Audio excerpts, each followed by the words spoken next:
생명 40일 5주차 첫째 날로서 화해에 대한 내용으로 하나님의 화해 프로젝트라는 제목으로 말씀을 잠시 생각합니다.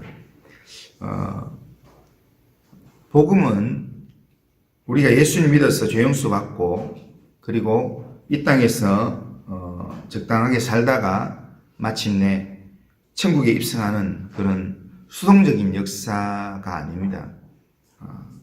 오히려 복음은 하나님과 인간, 또 인간과 인간, 인간과 세상 이 사이의 관계를 회복하는 그런 동적인 역사입니다. 그러니까 화해시키고 화해하게 하는 그 일에 복음이 필요하다는 겁니다. 그러니까 복음이 우리 가운데 역사할 때에 하나님과 우리의 화해가 일어나고 또 인간과 인간 사이의 화해가 일어나고 인간과 세상과의 깨어졌던 관계가 회복되는 그런 역사가 일어난다는 겁니다. 그러니까 이런 복음을 통해서 큰 화해가 일어난다는 겁니다. 이런 통큰 화해를 위해서 우리가 이 하나님의 화해 프로젝트를 위해서 우리가 기도해야 될 내용이 있습니다. 첫 번째는 복음의 세계화를 위해서 우리가 기도해야 합니다. 교회나 개인이 영광스럽게 되려면 먼저 복음의 세계성, 땅끝까지 복음이 전파되는 거기에 우리는 주목을 해야 합니다. 복음은 시작부터 세계를 품었습니다. 처음 제자들에게 말씀할 때부터 예루살렘과 온 유대와 사마리아와 땅끝까지 이르러 그렇게 말씀합니다. 그리고 너희는 모든 민족을 제자로 삼으라 그렇게 이야기합니다. 그러면서 오늘 본문 33절에 보면 사도들이 큰 권능으로 주 예수의 부활을 증언하니 무리가 큰 은혜를 받아 그렇게 말씀합니다. 이처럼 큰 권능을 통해서 예수의 부활이 증언되는 곳마다 복음이 계속 확장되었다라는 것입니다. 예수님께서 이 땅에 오실 때 천사가 예수님의 이 땅에 오심을 예고할 때 하신 말씀 중에 누가복음 2장 10절에 보면 이렇게 합니다. 무서워하지 말라. 보라, 내가 온 백성에게 미칠 큰 기쁨의 좋은 소식을 너희에게 전하노라. 그렇게 합니다. 여기서 큰 기쁨의 좋은 소식, 이 말은 바로 복음을 의미합니다.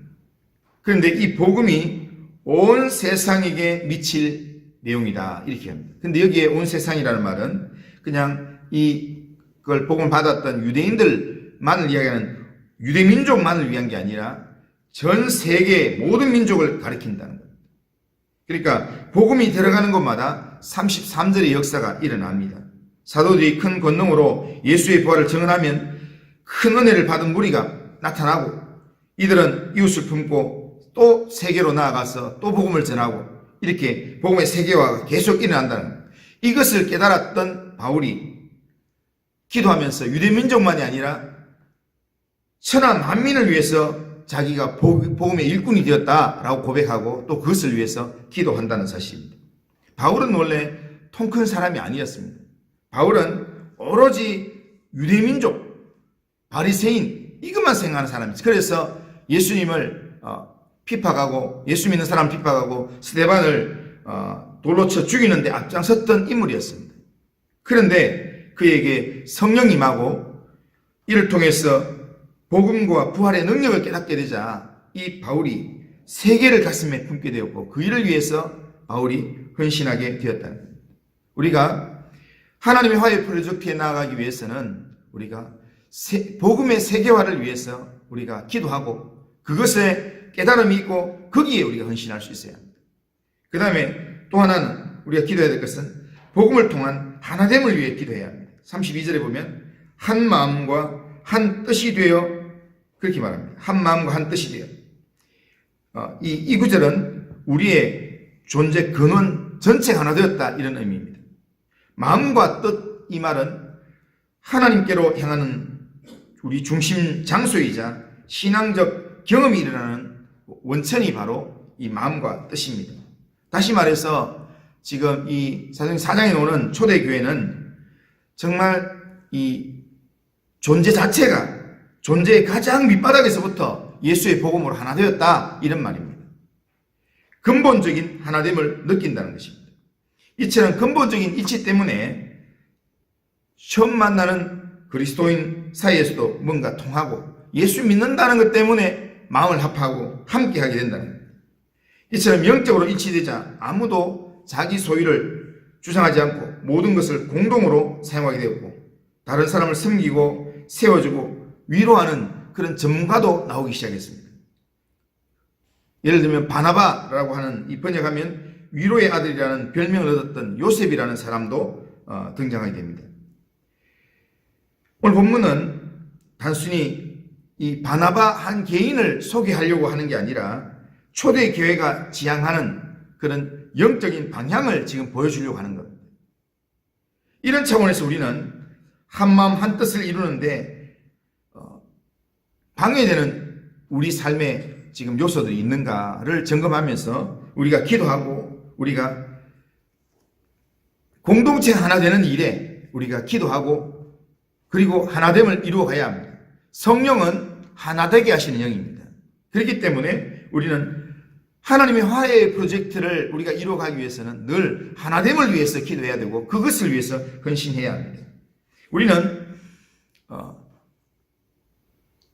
다른 거는 좀 다를 수 있습니다. 자라온 환경도 다르고 생활하는 환경도 다르고 뭐 먹는 내용도 좀 다르고 하기 때문에 다를 수 있습니다.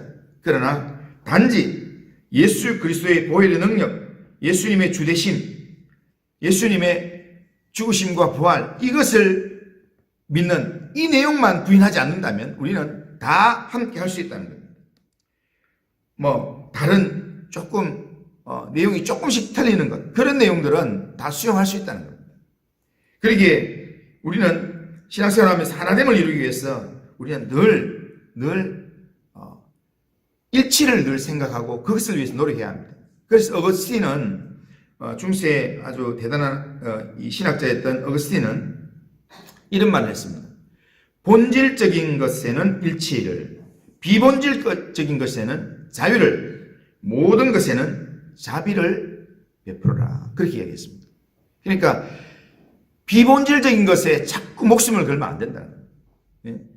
어떻게 만나고 어떻게 말하고 어떻게 봉사하고 이런 부분에 대해서는 사람에 따라 다 다를 수 있습니다. 그렇기 때문에 비본질적인 부분들은 다 자유를 줘야 됩니다. 자기가 은사를 받은 대로 살 수 있도록. 그 대신에 본질적인 것, 예수 그리스도, 복음을 의지하는 데서는 절대로 양보하면 안 된다는 겁니다. 왜냐하면 복음 외에는 다른 구원의 이름이 없기 때문입니다. 그러니까 그것을 위해서 신앙의 순수성을 우리가 놓치지 않으면서 그러면서 교회의 하나됨을 우리가 만들어가기 위해서 우리가 늘 기도할 때 하나님의 화해 프로젝트가 이루어진다는 겁니다. 그리고 세 번째는 이 하나님의 화해 프로젝트는 하나님의 지극한 은혜를 통해서 이루어진다는 겁니다. 그래서 우리는 지극히 풍성한 하나님의 은혜가 끊이지 않기를 우리는 계속해서 기도해야 합니다. 33절에서 사도들이 큰 권능으로 주 예수의 부활을 증언하자 무리가 큰 은혜를 받았다 이야기합니다. 그런데 사도행전을 잘 읽어보면 은혜라는 말 앞에 크다라는 수식어가 붙는 경우가 많이 있습니다. 하나님이 우리에게 베푸신 은혜는 크다는 겁니다. 에베소서 2장 7절에도 보면 그 은혜의 지극히 풍성함을 오는 여러 세대에 나타내게 하려 하십니다.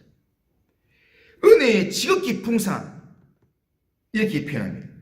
자, 은혜를 아는 사람에게 따라오는 용어가 은혜가 크다, 큰 은혜다, 지극히 풍성한 은혜다 이렇게 표현한다는 겁니다. 이 지극히 풍성한 은혜로 우리가 단번에 예수의 사람이 되었고 이 지극히 풍성한 은혜로 오늘도 우리는 주님의 이끄심을 경험하면서 주님을 닮아가는 성화의 길을 가고 있는 것입니다. 이 지극히 풍성한 은혜로 우리는 주님 앞에 서게 될 때 우리의 몸이 영화롭게 변화될 것을 우리는 기대하고 또한 그 삶을 향하여 달려가는 겁니다. 이 지극히 풍성한 하나님의 은혜가 우리에게 임하고 우리가 그 은혜 안에 거하게 될 때 우리는 다른 사람에게도 은혜로운 사람, 관대한 사람, 너그러운 사람이 될 수 있습니다. 은혜를 모르면, 하나님의 은혜를 모르면 어제도 말씀드린 것처럼 은혜를 모르면 다른 사람에게 적대적인 태도를 가질 수밖에 없습니다. 왜냐하면 은혜를 모르면 자기 사랑밖에 못하기 때문에, 나만 사랑하기 때문에. 그러나 풍성한 은혜를 아는 사람은 하나님의 은혜를 받은 그 은혜대로 다른 사람에게 관용을 보이고 겸손하게 살아가게 된다는 겁니다. 그러기에 풍성한 은혜를 받은 사람은 늘 주님을 향하게 되어 있습니다. 그래서 주님 없이는 못 삽니다. 하나님께서 나를 도와주지 않으면 내가 안 됩니다. 은혜 아니면 안 됩니다. 그러면서 지극한 하나님의 은혜를 사모하면서 그 은혜를 위하여 기도하고, 또한 그 은혜가 우리 성도들 가운데 다른 사람들한테도 임하기를 위해서 기도하면서 살아간답니다. 하나님의 이 화해 프로젝트는 오늘도 우리의 기도를 통해서 진행 중에 있습니다.